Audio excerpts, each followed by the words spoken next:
All right, lesson for two lutes. So the first part, you just have to remember when to shift on guitar 1.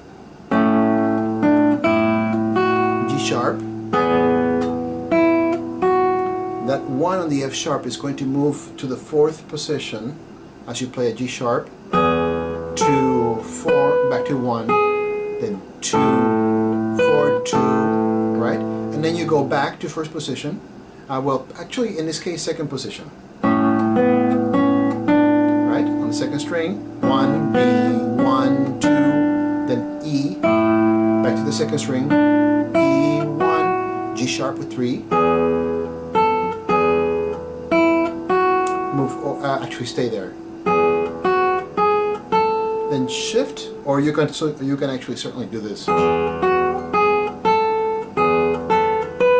fact, I would suggest that fingering on measure 7, 3, 1, shift. 1, 3, 1, 2, 4, 1, 2, 1, 2, 4, 2.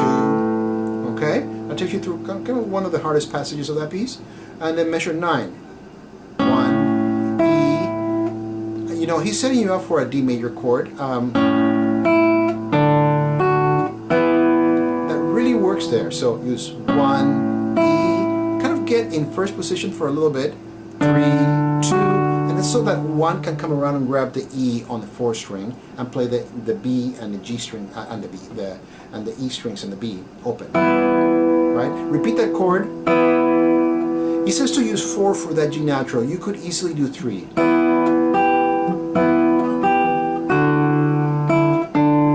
And then back to that E minor, right?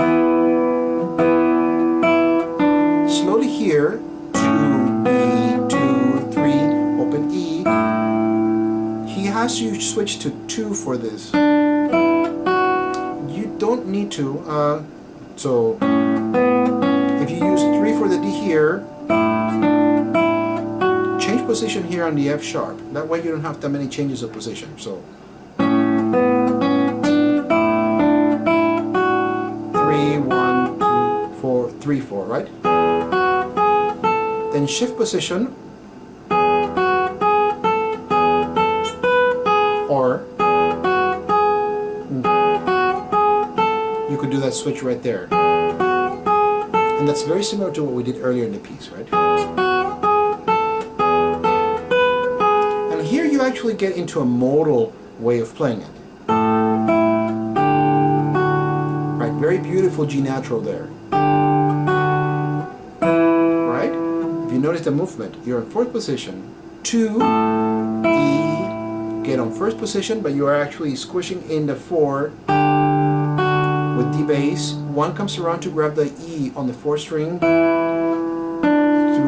2, B, and stack 1 and 2 on the 2nd fret with A bass. Okay, so here's guitar 1.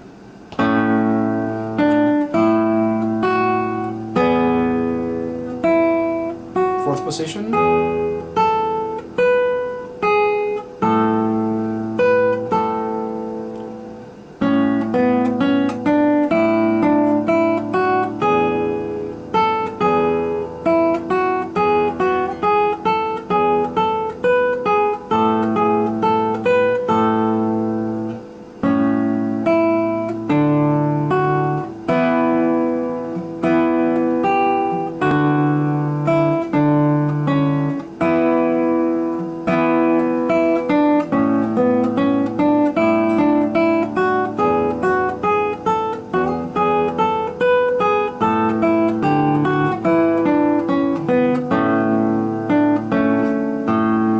That I was a victim of the fingerings on the score. When you're at the end of the piece,